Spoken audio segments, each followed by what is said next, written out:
హల్లెలూయా, హల్లెలూయా. లేచి నిలబడు. అమ్మాయి నువ్వే సరితేనా? మీ కూతురు నువ్వు వచ్చావు కదా, అదిగో ఆ బిడ్డ.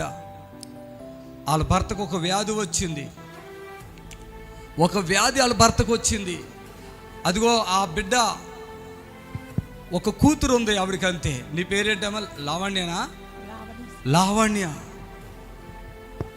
నేను చెప్తున్నాను ఓపెన్గా, హెచ్ఐవితో చనిపోయాడు వాళ్ళ భర్త.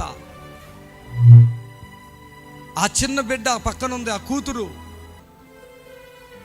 హెచ్ఐవితో చనిపోతే ఈమె కూడా క్యాన్సర్ వచ్చేసిందని, ఇక్కడ రొమ్ముల్లోనూ కడుపులో గడ్డలు ఉన్నాయని భయపడిపోయి ఎప్పుడో ఒక టీవీలో వాక్యం విందే,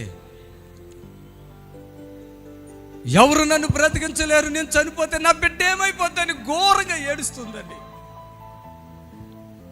ఈ టీవీలో వాక్యం విని ఈ అయ్యగారు నన్ను బ్రతికిస్తాడని నిదానంగా ఇక్కడికి వచ్చింది. నేను చెప్పాను, ఏంటమ్మా అని అడిగితే అన్ని వివరంగా చెప్పింది. ఆయన నెల చనిపోయారు, నేను కూడా చనిపోతే ఈ బిడ్డ పరిస్థితి ఏంటి, ఇంకా వెనక ముందు మాకు ఎవరూ లేరని ఏడ్చింది. అమ్మా గట్టిగా చెప్పు. నేనున్నాను నీకు అన్నావయ్యా. చనిపోను. ఆమెకి అప్పుడు 6th ఉండే, ఇప్పుడు 9th క్లాస్. చిన్న బిడ్డ, తండ్రి చనిపోయాడు, ఈ తల్లి కూడా చనిపోయింది. ఇప్పుడు ఆ బిడ్డ ఎంత అనాథ అయిపోతుంది. నేను అన్నా, అమ్మా ఎందుకు ఏడుస్తున్నా తల్లి, నా దగ్గర అవసరం నా దగ్గర ఉంచుతా, నా ఇంట్లో ఉంచుతా నేను కావాలంటే. నీకు బాధ కలిగినప్పుడు నీకే బాధ రాదమ్మా, గడ్డలన్నీ కరిగిపోతాయి, అసలు దానివల్ల నీకు అపాయమే లేదు అని చెప్తే రిపోర్ట్లు కూడా నార్మల్ వచ్చినాయి కదమ్మా. చప్పట్లు కొట్టండి గట్టిగా. ఎక్కడ చూపించావు రిపోర్ట్లు? ఎక్కడ చూపించావు? తాండూరు హాస్పిటల్ తెలుసా పేరు? తెలుసా. ఏ హాస్పిటల్ అది? శివమోహన్ రెడ్డి. ఆ హాస్పిటల్లో నీకు క్యాన్సర్ ఏమని వచ్చింది? ఆ హాస్పిటల్ ఏమని వచ్చింది? మామూలు కొవ్వు గడ్డలే అని వచ్చింది. అది వదిలేసి ఇక ఇది క్యాన్సర్ ఇక కాదని అది వచ్చేసింది. చప్పట్లు కొట్టండి. నాకు ఆమెను చూసినప్పుడు నా చెల్లి భర్త చనిపోయినప్పుడు ఎంత బాధ ఉంటుంది కదా అన్నగా, ఆ భారం ఆ బాధ ఉంటుంది కదా, అలాగా ఆ బిడ్డను చూసినప్పుడు ఆమె ఏడుపు, ఆ చిన్న బిడ్డ ఏడుపులు నా హృదయాన్ని కదిలిచ్చేసి నాకు ఆ బిడ్డ మీద జాలి వచ్చేసింది.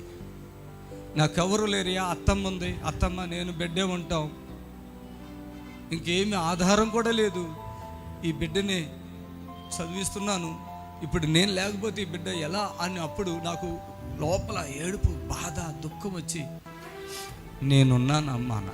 ఇక్కడ అప్పుడప్పుడు ప్రార్థనకు వస్తుంది తాండూరు నుంచి. ఒక్క ఫోన్ చేయమ్మా, నేను అప్పుడే ప్రార్థన చేస్తాను, భయపడొద్దని చెప్పాను. 4 సంవత్సరాలుగా దేవుడు ఆ బిడ్డను కాపాడుకుంటూనే వచ్చేసాడు. హల్లెలూయా. ఒక దైవజనుడిగా, ఒక సేవకుడిగా, నా కుటుంబమే నా కుటుంబం అని నేను ఎప్పుడు అలా అనుకోలేదు. ఎవరు నా దగ్గరికి వస్తారో వాళ్ళే నా కుటుంబం, వాళ్ళు కూడా నా కుటుంబమే. చప్పట్లు కొడదామా మరోసారి. ఒక సువార్తికుడికి ప్రేమ ఉండాలి, జాలి, దయ, కనికరం ఉండాలి, యేసు మనసు కలిగినటువంటి వారంగా ఉండాలి.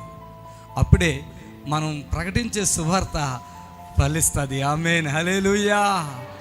ఆయన అంటాడు, ఇదిగో విత్తనం పెట్టేవాడు నేను, దాన్ని మొలకెత్తించేవాడు ఆయన, నీళ్ళు పోసేది నేను, ఫలింపజేసేవాడు ఆయనే. హల్లెలూయా, హల్లెలూయా. ఆ పనులన్నీ అలాగే జరిగిపోతాయి. దేవుని నామానికి మహిమ కలుగును గాక.